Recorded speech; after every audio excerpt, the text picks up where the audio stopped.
Hello, my name is Will, and I'm an avid tuba teacher and performer.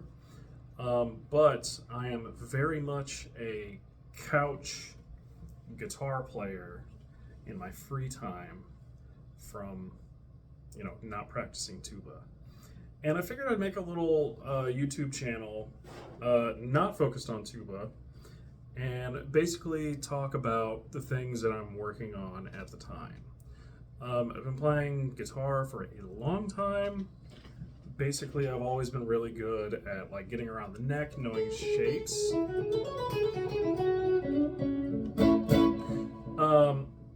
But I never really knew what I was doing on the fretboard. I knew the shapes. I knew how to get all the way up and down the neck. But recently, I've been working on kind of almost like beginner piano-esque voice leading for triads. So, there's like the closed triads on all the strings. So like the high strings. I think many of you already work on that. But what I wanted to talk about is the same voice leading, but in an open voicing. So instead of like, if we take an A chord, 1, 3, 5, we take this third and displace it by an octave. And then we do different versions of that. And do the same 1, 4, 1, 5 progression on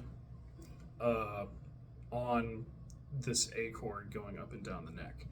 And I'm finding that I'm getting into a lot of voicings that I've never really done in the past, nor have I really seen other people do.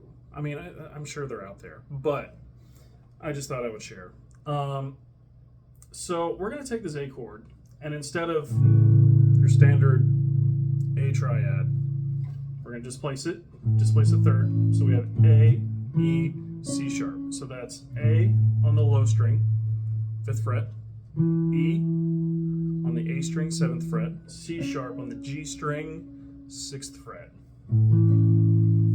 And to get to this 4 chord, I want to think of two things. What is my common tone between the two chords?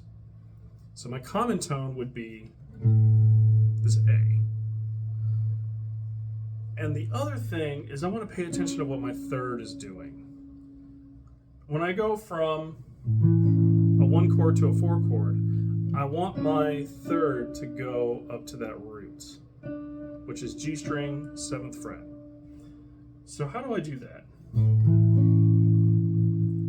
Now there's one other voice moving, but so we're going to go now to the 4 chord.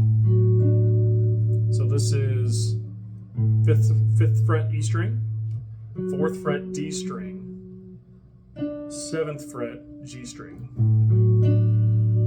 So we get this really nice voice leading. Common tone A, and third moves up. And let's go back down to the 1 chord. I'm sorry for my horribly intonated guitar.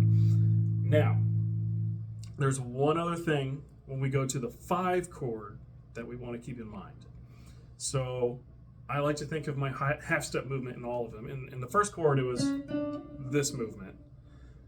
From going to 1 to 5, our root is going to go down a half step. And then our 3 is going to move down a step. Where our common tone is obviously going to be the 5th. So, there's our 1 chord. Root is going to move down a half step. And then third is going to go down.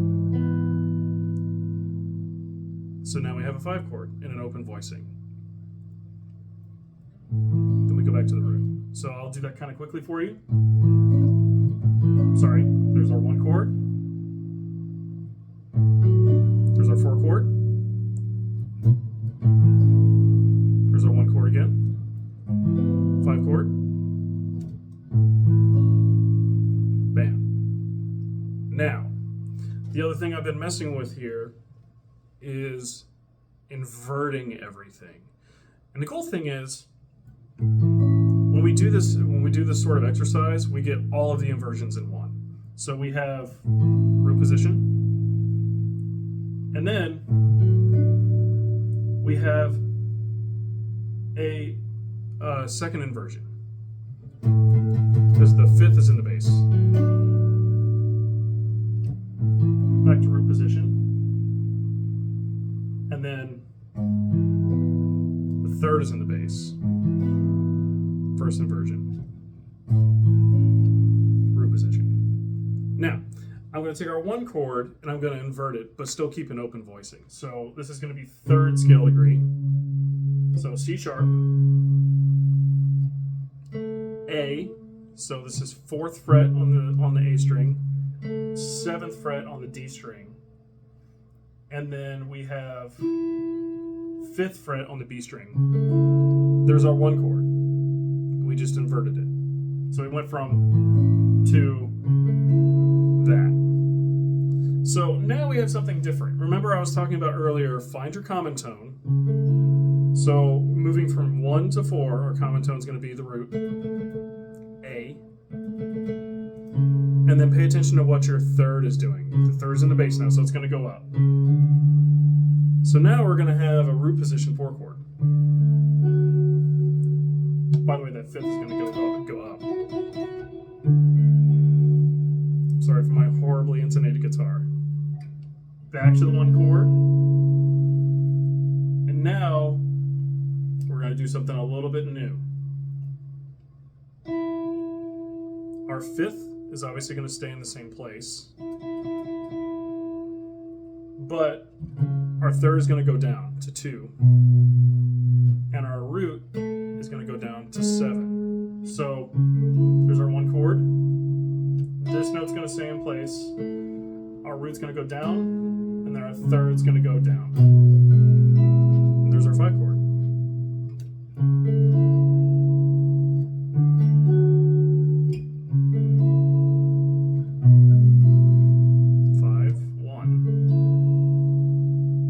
Pretty cool. We're going to do another inversion. So now we're going to do 7th fret A string. This is our 5th. 6th fret G string. 5th fret E string. Now remember what I talked about, which scales are going to go where. So our 5 is going to go up to 6.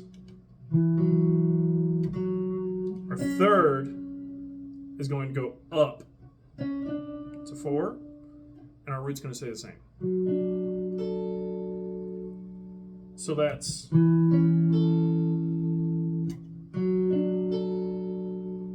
we're going to go back down to 1. Now, to get to the 5 chord, our root is going to move down. Our 3 is going to move down, but our 5 is going to stay the same. So that new chord will be, so that's 4th on the E string, 4th on the G string, 7th on the A string. Then go back to your one chord. And I know I might be moving a little fast here, but hopefully we figure it out in our free time. So next, we're going to go root position again, but an octave up from where we started. So 7th fret D string, we're still in A. 9th fret G string, 9th fret E string. Now, we're going to move up to the 4 chord. So we got to hear, and so this bass note stays the same. So now we're at 7th fret D string, 7th fret B string, 10th fret E string. I'm going to move back down to the 1 chord. Now, what's our common tone for a 5 chord? The 5th. And then the other notes are going to move down. So root moves down, and then the 3rd moves down to the 2. So all in all, we have